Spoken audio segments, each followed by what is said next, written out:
बिस्मिल्लाहिर्रहमानिर्रहीम। अस्सलाम वालेकुम नादरीन, आप यूट्यूब चैनल देख रहे हैं। मैं इमरान खान हूँ। नादरीन, आज फिर पाकिस्तान तहरीक इंसाफ के लोग इमरान खान साहब से मिलने की कोशिश करेंगे और आज जुमेरात का रोज़ है, लेकिन मुलाकात बहुत मुश्किल है क्योंकि पॉलिटिकल लोगों को मिलने की इजाज़त दी नहीं जाती। इमरान खान साहब की सिर्फ 2 बहनें उन्हें मिल पाती हैं, या कोई वकील थोड़ी देर के लिए मिल पाते हैं, या बैरिस्टर सैफ इन्हें इजाज़त होती है कि ये चाहें तो इमरान खान साहब से मिल लें। नॉर्मली जो पॉलिटिशियंस हैं उनको इजाज़त नहीं होती। अली अमीन गंडापुर साहब शायद मिलना नहीं चाह रहे। देखें, बैरिस्टर सैफ अगर मिल लेता है तो फिर अली अमीन गंडापुर को क्यों नहीं मिलने दिया जाता। अली अमीन गंडापुर को बैरिस्टर सैफ से, जो अली अमीन गंडापुर के अंडर काम करते हैं, उनसे पूछना चाहिए कि वो गिद्दड़ सिंगी बताओ जो आपको इमरान खान साहब से मिलवाती है और मुझे नहीं मिलवाती। तो मतलब साफ वाज़ेह है कि अली अमीन गंडापुर साहब मिलना नहीं चाहते और बैरिस्टर सैफ के ज़रिए से इमरान खान साहब को पैगाम शैगाम भिजवा दिया जाता है जो भेजना होता है। बहरहाल मामला तो ये हैं कि अब दोबारा कोशिश की जाएगी और चीज़ें इस जगह पे हैं कि मुझे नहीं लगता कि मुलाकात होगी, और अगर हुई भी तो उसमें से कोई आउटकम आज के दिन में आएगा। पाकिस्तान तहरीक इंसाफ अपनी तहरीक का मोमेंटम बना रही है और साथ ही साथ जो तहरीक तहफ़्फ़ुज़ आईन पाकिस्तान है उसकी तश्कील नौ की गई है। उस हवाले से जो खबर मेरे पास है उसमें सलमान अकरम राजा साहब ने बड़ी इम्पॉर्टेंट बातचीत भी की है। वहाँ पे जो दीगर लोग हैं उन्होंने भी बातचीत की। अब जो इसकी फॉर्मेशन है वो ये है कि महमूद खान अचक से ही इसके चेयरमैन हैं तहरीक तहफ़्फ़ुज़ आईन पाकिस्तान के। अलामा राजा नासिर अब्बास वाइस चेयरमैन है।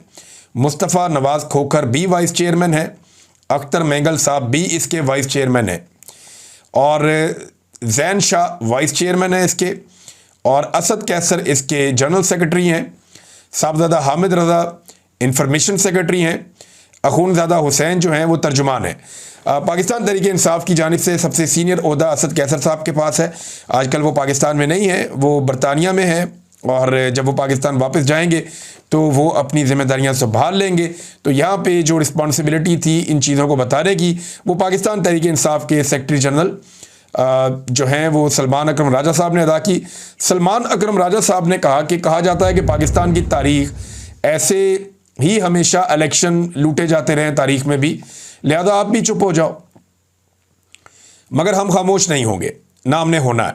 हमने तारीख बदलनी है। पाकिस्तान के करोड़ों नौजवान इस तारीख को नहीं मानते कि 78 साल से इलेक्शन लूटे जा रहे हैं। ये मुल्क शुगर माफिया, सीमेंट माफिया के लिए काम कर रहा है। आज का नौजवान जानता है कि मुल्क के साथ क्या हो रहा है।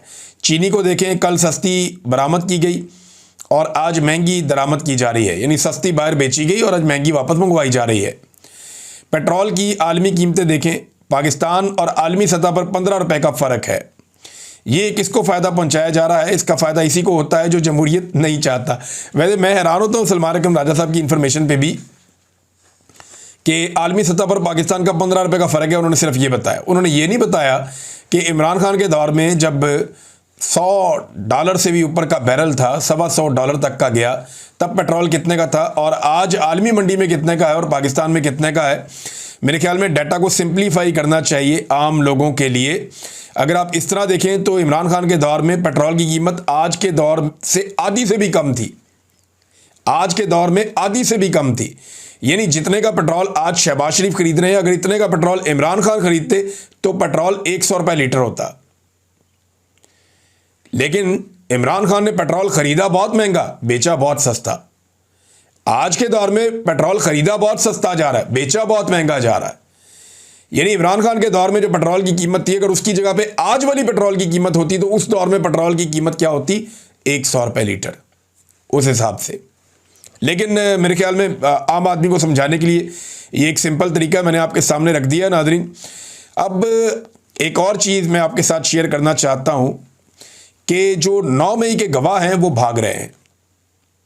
9 मई के गवाह भाग रहे हैं और वो कैसे भाग रहे हैं ये खबर आप देखिए। इससे पहले मैंने आपको बताया था कि वो पुलिस वाला जो मरकज़ी गवाह है इस सारे केस का, उसके बारे में पता चलता है कि वो उस दिन छुट्टी पर था और बाकायदा रोज़नामचे के अंदर ये लिखा हुआ है SHO की जानिब से कि ये आदी मुजरिम है छुट्टियां करने का, जब तक SP के सामने पेश नहीं हो जाता तब तक इसको ड्यूटी पे नहीं आने देना, इसकी माफ़ी नहीं होनी।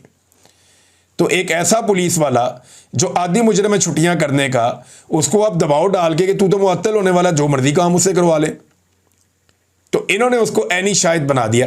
अब गवाह आगे आगे भाग रहे हैं और जज पीछे पीछे। ये मैं एक खबर आपको दिखाता हूँ, ये एक वारंट गिरफ्तारी है और ये काबिल ज़मानत नाकाबिल ज़मानत है। काबिल ज़मानत को छोड़ दिया, नाकाबिल ज़मानत पे गुड लगाया जज साहब ने, और उन्होंने कहा जी नाकाबिल ज़मानत वारंट गिरफ्तारी है, तामील करवाए SHO थाना सरवर रोड। और आगे जो गवाह है उनका नाम लिखा हुआ है, और मंदरजा झेल गवाहान को गिरफ्तार करके मोरखा 7/17 को अदालत हाजा में पेश करें, यानी 17 जुलाई को अदालत में पेश करें, और अदम तामील वारंट मुतल्लिका SHO खुद पेश अदालत हों। यानी अगर वो तामील नहीं करवा सकता, वो पेश नहीं कर सकता गवाह को, तो फिर SHO खुद पेश हो अदालत में आके। गवाह भाग गए 9 मई के, जो बच गए वो 2 नंबर निकले। 9 मई का तो सारा बयानिया दबरदूस हो गया।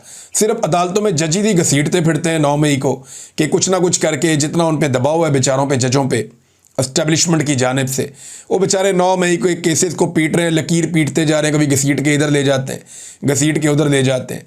जज भी बेचारे हाथ जोड़ के बैठे हुए कि इन केसों के पल्ले कख नहीं, हमें बंदे छोड़ने पड़ेंगे, फॉर गॉड सेक अदलिया की थोड़ी सी इज्जत रहने दें। लेकिन आपको पता है पूरा निज़ाम कैसे चल रहा है, जैसे चल रहा है ऊपर से लेके नीचे तक आवे का आवा ही बिगड़ा हुआ है। और जजों के हालात क्या हैं ज़रा ये आप देखिए, ये बड़ी इंटरेस्टिंग एक खबर है। ये देखें जजों के हालात क्या हैं। कोट लखपत जेल के अंदर ट्रायल हो रहा है, और ये शाकिर अवान साहब ने रिपोर्ट की, बड़े मजे की बात है। कोट लखपत जेल के अंदर ट्रायल हो रहा है, ट्रायल के दौरान बिजली चली जाती है, बिजली जाती है तो हबस हो जाता है, तो जज साहब बहुत गुस्से में आ जाते हैं, और जज ने कहा कि जनरेटर लगाएं फौरी तौर पे, इतनी गर्मी है इस हबस के अंदर, कैसे हम ट्रायल करेंगे। जज ने इंतजामिया के ऊपर चढ़ाई कर दी, जनरेटर लगाओ, अदालत में बहुत गर्मी है। और ठीक 3 दिन पहले इसी अदालत के अंदर जो ट्रायल हो रहा था, तो यास्मीन राशिद ने और दीगर जो रहनुमा है पाकिस्तान तहरीक इंसाफ के, उन्होंने इसी जज को तहरीरी दरख्वास्त दी थी कि कई घंटे लोड शेडिंग हो रही है हमारे सेल्स के अंदर। हालांकि जेलों के अंदर डबल बिजली के कनेक्शन होते हैं, जेलों में लोड शेडिंग नहीं होती, ये मैं जानता हूं अच्छी तरह। ये नवाज शरीफ भी अंदर रहे, जरदारी भी अंदर रहे, बाकी लोग भी रहे, उन्होंने कभी लोड शेडिंग की शिकायत नहीं की। ये PTI वालों के ऊपर खास कर्म किया जाता है कि लोड शेडिंग भी कर देते हैं।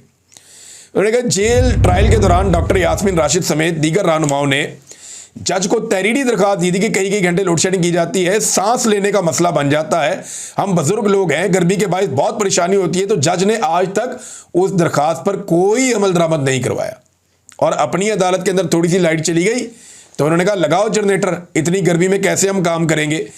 तो अदालत के अंदर तो ज़्यादा दिन ये चल रहा है। अब ऐसी अदालतें कैसे इंसाफ देंगी जो सिर्फ अपने लिए सोचती हैं और आम आदमी के लिए नहीं सोचती। नाज़रीन, सज्जाद बरकी साहब के हवाले से, ये इमरान खान साहब के अजीज़ हैं और अमेरिका के अंदर मौजूद हैं, पाकिस्तान तहरीक इंसाफ के हवाले से काम भी करते हैं। और मोहम्मद ज़ुबैर साहब ने एक बड़ी खबर दी है, ये आजकल कनाडा में मौजूद हैं, इन पर भी पाकिस्तान में ज़मीन तंग की गई। तो ज़ुबैर अली खान साहब जो हैं ये इस वक्त कनाडा में हैं। तो इन्होंने पहले ये खबर दी थी, खबर के बारे में तो मुझे आइडिया था, मैंने आपको पहले भी बता दिया था कि पाकिस्तान तहरीक इंसाफ ने खुद कोशिश की कि किसी तरह से जो जुल्फी बुखारी साहब ने बात की है कांग्रेस में, अमेरिकी कांग्रेस में ह्यूमन राइट्स के हवाले से इमरान खान साहब को लेकर, वो बात जुल्फी बुखारी साहब ना कर सकें, और तहरीक इंसाफ ने उसकी एक तहरीरी कोशिश भी की है।